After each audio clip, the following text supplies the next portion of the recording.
heard that, what he said earlier also. Again, if you enjoyed the first half, you're going to enjoy just as much the second half with the Gold Band. There was 180 students selected from 27 different high schools for this festival. It's a great problem to have. We're going to have to start actually, since we're getting bigger, we're going to get to 3 bands here sometime in the near future. So again, it's a great problem to have.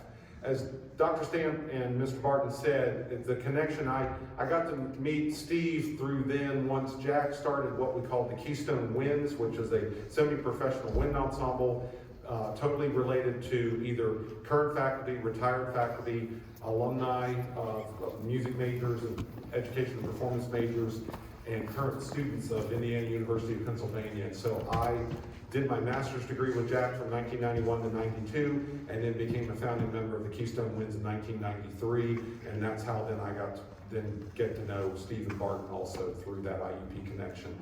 The very first semester that I entered my master's, the very first day I'd never even met Dr. Stamp. I was a latecomer getting an assistantship, and so, but from day one on, after just a couple days of being under his direction and teaching, I just knew, okay, I wanted to be a high school band director. I still need to, but sometime in my career I want to be a collegiate band conductor and band director. And so he has totally influenced my life from that time on. He was also my best man at Lori and my wedding. So he's been such a great mentor to me and still currently influences me. And to watch him work with these fine young people behind me here yesterday and today, it's just been a total great joy.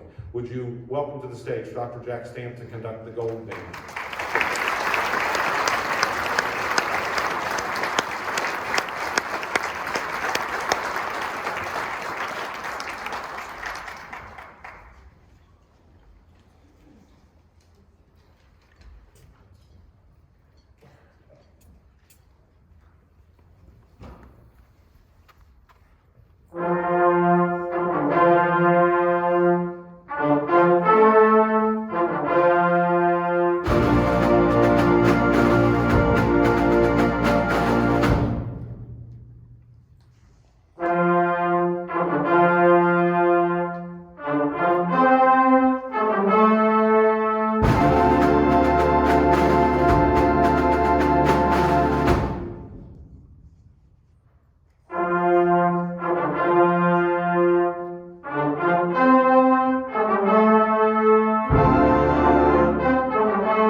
The piece you just heard was Dedicatory Overture by Clifton Williams. Clifton Williams started writing for band in the 1950s.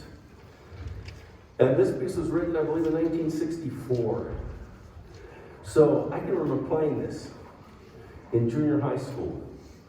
And band directors have forgotten Clifton Williams' music.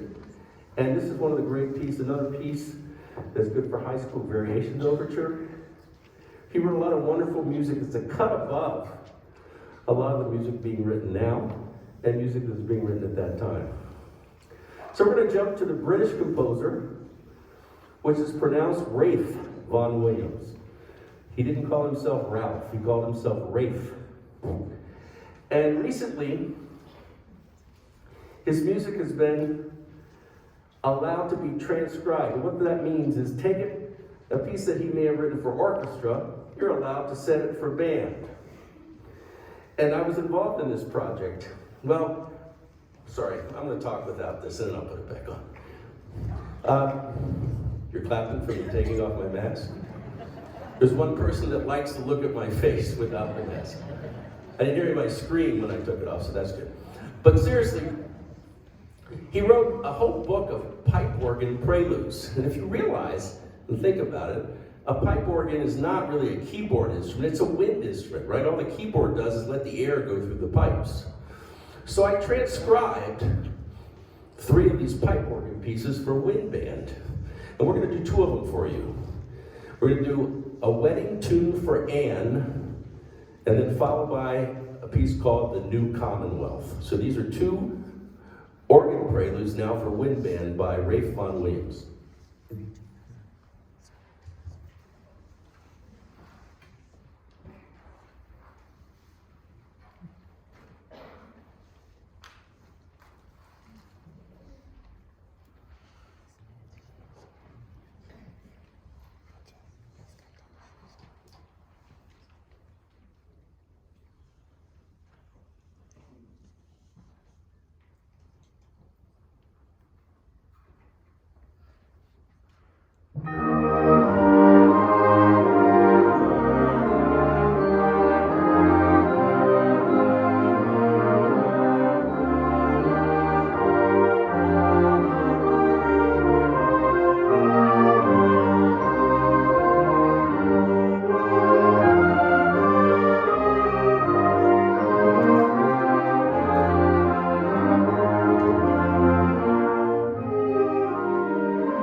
Thank you. How many of you looked at the program and saw that was a world premiere? Do you know what that means?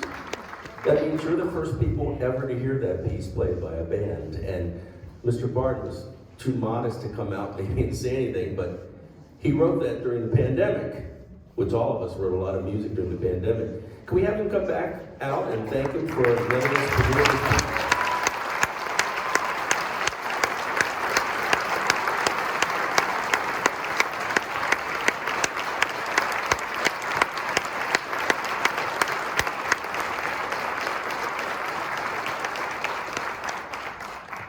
Before we play our last piece, I just want to say, I don't know what the situation is in Tennessee with music education, but I know that it's stressed up in the Midwest where I live. By the way, I apologize. I did bring this weather with me because I live near Minneapolis. Yeah, you know, southern cold is colder than Midwest cold. It was cold this morning. And I thought, I'm used to this cold weather and not down here. But anyway, point being is that I taught for 40 years and still have to justify why music's important. You know, I said to the students, music is in every phase of our life. If you think about major happenings in one's life, they have music playing in birthing rooms. You have music at a wedding. You have music at a funeral.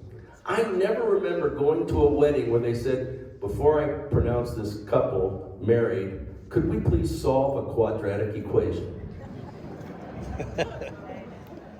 Or, before I pronounce this couple married, let's dissect a frog. No, but you say, before I pronounce, we're going to have a solo by the organist or the soprano or whatever. Music, and see, what music does, it touches our souls. And there's not a lot of what they do in school that touches their souls. Now, don't get me wrong. They use the left side of the brain. All that stuff, putting down the right button, subdivide. They're doing math. They're doing all kinds of division. They're reading code, basically. But it's how they make music and make lines sound like someone's telling you a story. And how it develops the right side of the brain, all the feeling side. And there's nothing in their school that does that. Maybe if they took poetry or some other arts course, but there's nothing in their school that does that. So then people think, well, because we hear music in the elevator, we hear it when we're shopping in the grocery store, that it's this frill. They don't think it's academic. They don't know I'm going to do this, by the way. But we're going to show you how academic music is. So here's what we're going to do. We're going to go back. We're going to go back to Dedicatory Overture. And we're going to play 20 notes for you. The best we can play them. And then we're going to play it again, and each player is going to make one mistake. You're already laughing. One mistake, though, is 95%. Right? 1 out of 20. One mistake, 19 out of 20 is 95%. We're going to play it at 95% for you, and you tell me if that's going to be acceptable in the band world. A 95% acceptable in English and math and all those, even those college prep courses. Is it acceptable in music? We'll see. So we're going to play it right first, so you have a reference. Then we're going to play it at 95% accuracy.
Would you like to hear a B? See, don't tell me that it's not academic. It demands excellence of every person in the class. Not like English class or math class where the person next to you, if they get a C, it doesn't affect your grade. But one person plays a mistake and everybody just plays one mistake. That's what it sounds like.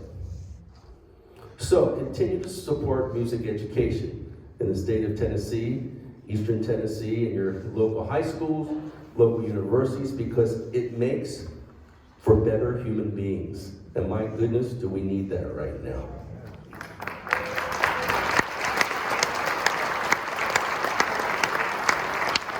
Before I just want to thank my colleagues on stage for their hard work. What was amazing yesterday is at the end of the day, 6 hours of rehearsal, they had as much energy as they did at 12:30 yesterday afternoon. They kept the energy up and they kept working really hard and were able to learn music they had never seen before. What you don't know is none of them had seen this music before yesterday. You know, if this were a major symphony orchestra, they would go on strike right now. And Mr. Barton and I are thankful that there are no child labor laws in Tennessee that restricted what we just did to your sons, daughters, friends, nieces, nephews, grandchildren, whatever.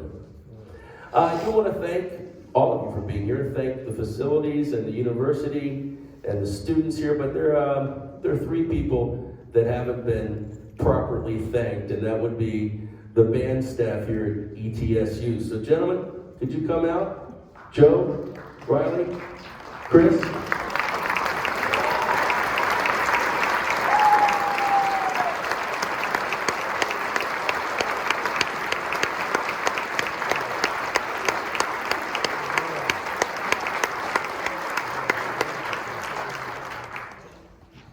Please keep supporting this event. I would love to see that there were 3 bands in the near future. So we're going to play one last piece for you. And I wrote it right before the pandemic. In fact, it was premiered in February before everything shut down in March. Now, the title, anybody, I'm sorry I'm doing an age count here. Anybody here over 65? Yeah. I love you people. Well, the rest of you aren't going to understand this, and personally, I don't really care because I have these over 65ers that I can talk to. But there's a Randolph County in North Carolina, and they asked me to write a piece for their honor band, their all-county band. And I researched Randolph County, and son of a gun, if the county's not named after Peyton Randolph. Now, Peyton Randolph lived in Virginia, so I don't know how he got a county named after him in North Carolina, but he did. Well, if you're my age, 65 or older, you remember that the first nighttime soap opera was a show called Peyton Place. Very scandalous for primetime TV. So since Peyton Randolph, this was his county, I kind of did a play on words that only old people understand, called Peyton's Place. We hope you enjoy it, and thank you for being here.